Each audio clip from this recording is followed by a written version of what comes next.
Qu'est-ce qui se cache derrière ce trailer bref et mystérieux? Comment l'interpréter? Que veut-il nous transmettre? Bonjour à toutes et à tous et bienvenue dans l'analyse du trailer de la partie 2 de la saison 4 de Shingeki no Kyojin.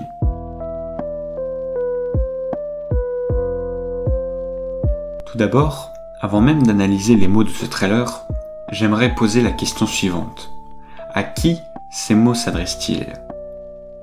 De toute évidence, ces mots ont un destinataire d'origine historique ou d'une entité divine, car attendre 2000 ans pour un seul et unique mortel, ce n'est pas possible. Je suis sûr que vous avez déjà fait le lien avec le premier titre de l'œuvre, à savoir « À toi qui vis 2000 ans plus tard » et aux nombreux échos autour de cette temporalité. Ce doit être une personne spéciale.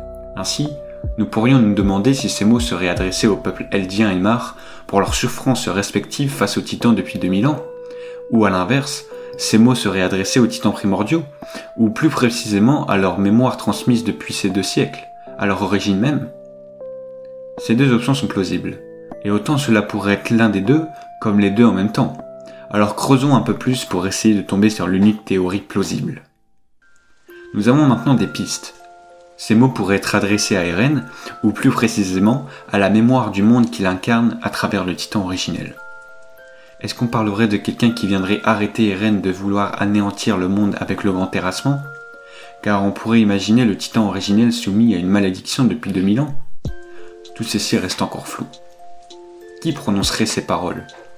Il faudrait que ce soit 2 entités divines ou historiques. Une pour témoigner de l'attente de l'autre, et l'autre pour recevoir ses mots et son aide. Si tout le texte est par rapport à la fille, aurait-elle attendu 2000 ans? Comment est-ce possible? Où a-t-elle attendu? Pourquoi? Qu'attendait-elle? Qui attendait-elle? Comme on connaît le cycle de la haine et des titans primordiaux succédés, etc., parlerait-il de la source du problème? De la source des titans? Concentrons-nous sur les images. Elles pourront sûrement nous apporter plus de réponses.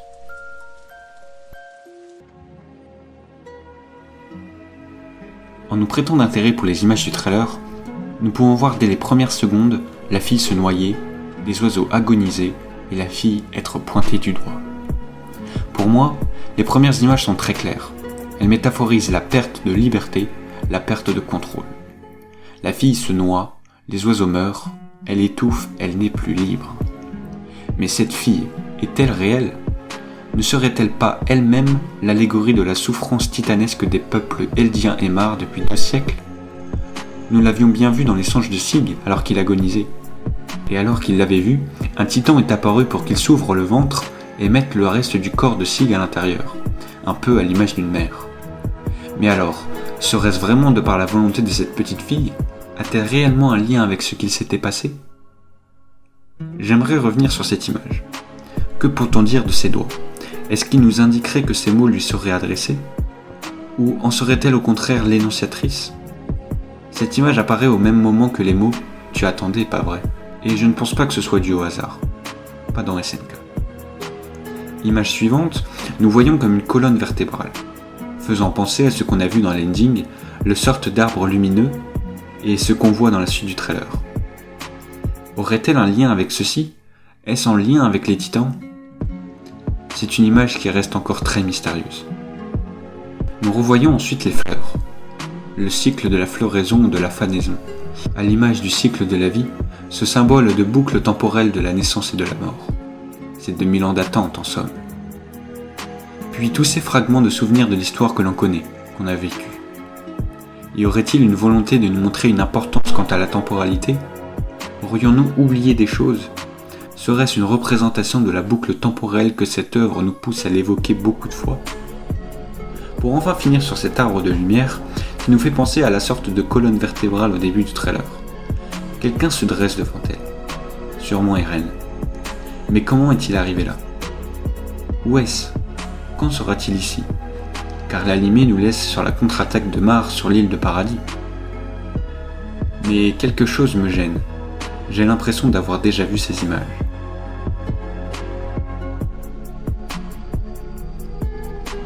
En effet, saviez-vous que nous avions déjà vu des images de ce trailer? Plusieurs d'entre elles même, avant le premier épisode de la saison 4. Dans le premier trailer annonçant la sortie de la saison 4. Et oui, Cela va énormément nous aider à boucler l'analyse du nouveau trailer. Nous avons déjà les scènes suivantes. La charrette où se tenaient Levi et Sig qui explose, la petite fille qui se noie, les oiseaux qui meurent, les doigts qui pointent la petite fille, ainsi que l'arbre lumineux de fin. Mais avez-vous remarqué ? Oui, il y a une différence dans une de ces images. Celle des doigts qui pointent la fille. Il y en a 14 dans le trailer de la partie 1 et 13 dans le trailer de la partie 2. Nous connaissons l'importance du chiffre 13 dans SNK, avec notamment les 13 ans de vie restant après l'obtention d'un titan primordial. Mais pourquoi ce changement ? C'est si futile, mais ça peut en même temps s'avérer si important. C'est du SNK tout craché. Je n'ai pour ma part pas trouvé plus d'explications. J'aimerais rebondir sur ces derniers détails qui pourraient être donnés en consultant toujours le trailer de la partie 1. En effet, le trailer de la saison 4 est dans un ordre chronologique de ce qu'il va se passer dans l'anime. Et ce faisant, à la fin du trailer, on peut observer quelques images du dernier tournant de SNK, ce qu'il va se passer dans la partie 2. En premier lieu, il y a une image d'un cadavre picoré par des oiseaux. Je n'arrive pas à savoir qui c'est, mais on pourrait l'interpréter comme la représentation de la mort et de la liberté. La mort incarnée par ce cadavre et la liberté incarnée par les oiseaux, mettant encore une fois en scène cette quête de la liberté amenant immanquablement à la mort. En second lieu, le cadavre de Levi, retrouvé par une personne aux cheveux bruns. Ce pourrait être Angie, Eren, Gabi. Levi serait donc bien décédé de l'acte suicide de Sig. Imaginez un peu que ce soit Angie qui tombe sur ce corps.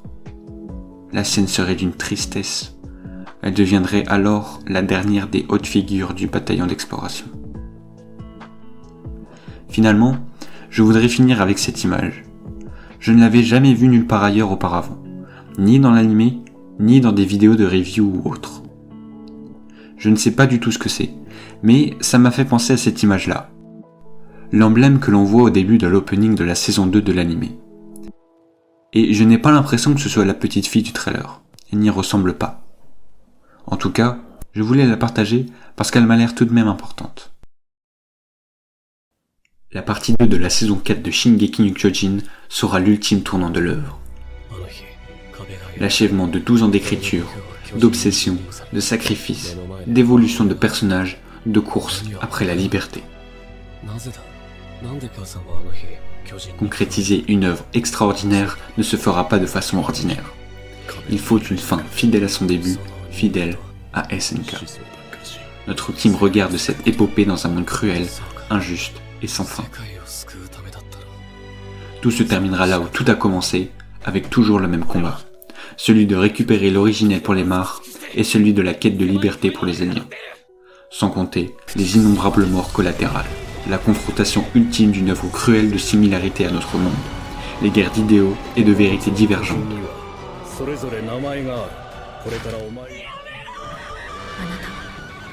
Shingeki no Kyojin saura nous prouver, comme il l'a toujours fait, d'un ultime tournant que le vrai fléau de ce monde n'a jamais été les titans, mais bien les hommes. 取り返しがつかない。エレン、お願い、帰ってきて。